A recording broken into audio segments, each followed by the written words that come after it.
Christmas to all our wonderful viewers out there. I'm sure you're done unwrapping those presents already. I hope you got something really nice and something you really like.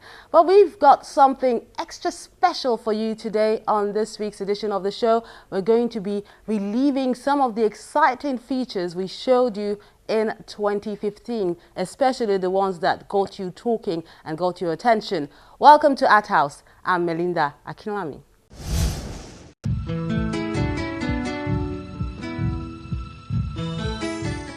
Age is not a challenge to creativity.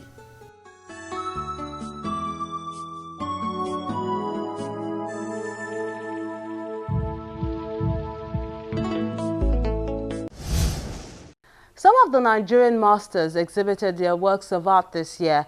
Yusuf Grillo was one of them. It was organized by Art House Contemporary. It was a time to enjoy good art and meet some other veteran artists as well.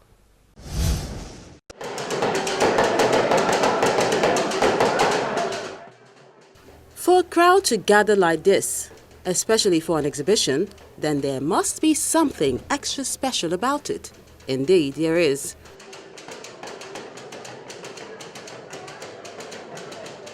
Araba, the title of this show, celebrating a legend in the Nigerian art space. An artist who has taught and influenced many others. Professor Yusuf Grillo is exhibiting after a while, and what does he have to show for it? Nothing but the best, from works of art done on oil and canvas to stained glass to boards which display his signature style of showcasing tradition in purple and blue hues, which is still very visible. We see the lead drummer beating the way into the heart of the beholder, who silently hears the sounds of drums. Then there is Marian Anamata, who appeared to be in a king contest to win the king's affection. The Harvest and Eyo Masquerade are also part of many works here that has captured many for decades. The brain behind this exhibition is none other than Art House Contemporary. Its Chief Executive Officer, Mrs. Kavita Chalaram, speaks on the master and his strokes. I used to go to him every year begging for a work for myself or for the auction. And one day I said, well, if you can't do an oil, at least perhaps you can do a stained glass because you've done so many stained glasses for churches. And I had seen him working on a stained glass for a church, a commission. And so he said, but how do I translate a church work into a house work?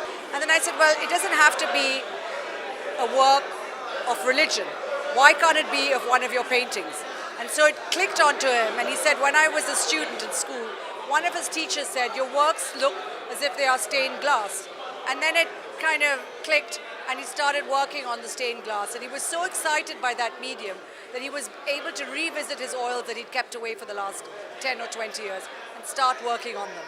And so when he did a body of works, he called me up and he says, I think I'm ready for a show.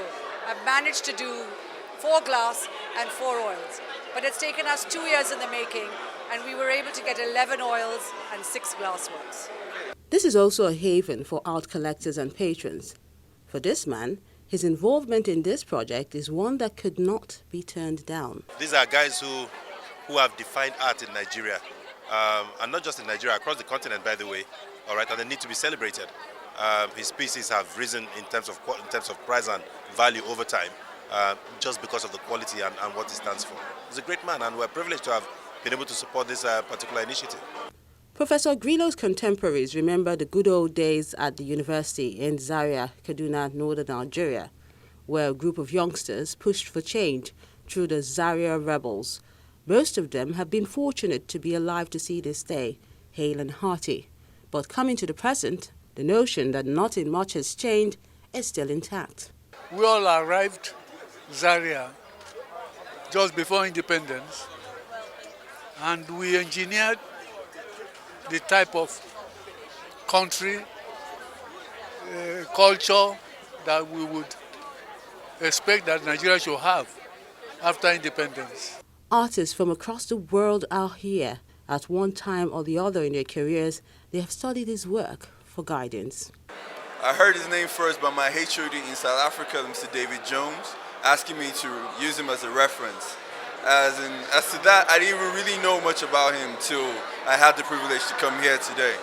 And I'm very glad that I'm here today because I have seen the work of a man that has been very dedicated, even despite his background.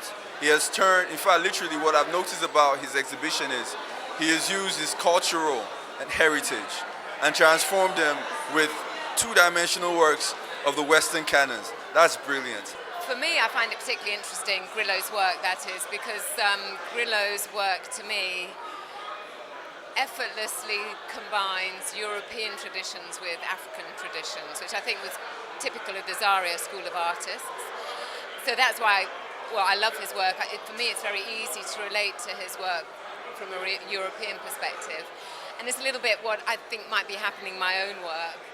So, what does the maestro think of the accolades showered on him? There is no magic about it.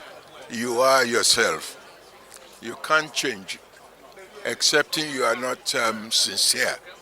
If you are sincere, you will always be yourself. You may improve, but people will be able to see the trajectory of how you start, how you have developed, and where you are. So it's no mystery that if you talk about my style, that it is still the same, and my subjects are personal. It's still the same thing. On his style, he has never had any reason to be different from what he has worked on. Those who have watched him keenly believe he's still got an ace up his sleeves. Yeah, well, there are a lot of people who have followed the footsteps of Grillo, particularly people who went to Yaba College. They follow his footsteps. They follow his footsteps up to a point, and then they break away and develop their own very big personality.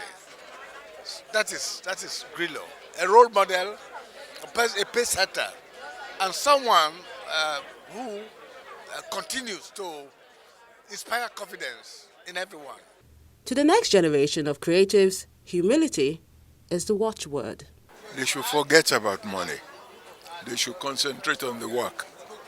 If they concentrate on the work and the work grows in quality and people begin to identify them, the money aspect will come on its own. Yusuf Grillo has certainly sealed his name in the sands of time, and the nation of art lovers will always be grateful to a rebel with a brush.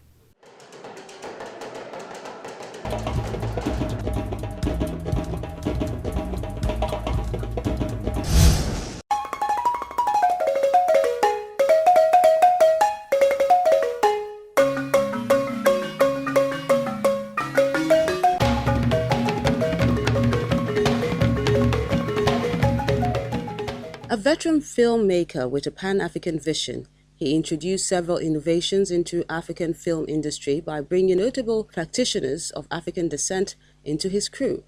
In addition to picking the actors and actresses from outside Nigeria for the lead role, he chose John Seka of Sierra Leone and Princess Elizabeth Toro of Uganda, both for Kogi's Harvest and Things Fall Apart, which enjoyed good box office responses in Nigeria, and Things Fall Apart was well received, especially in Atlanta, Georgia, in the US.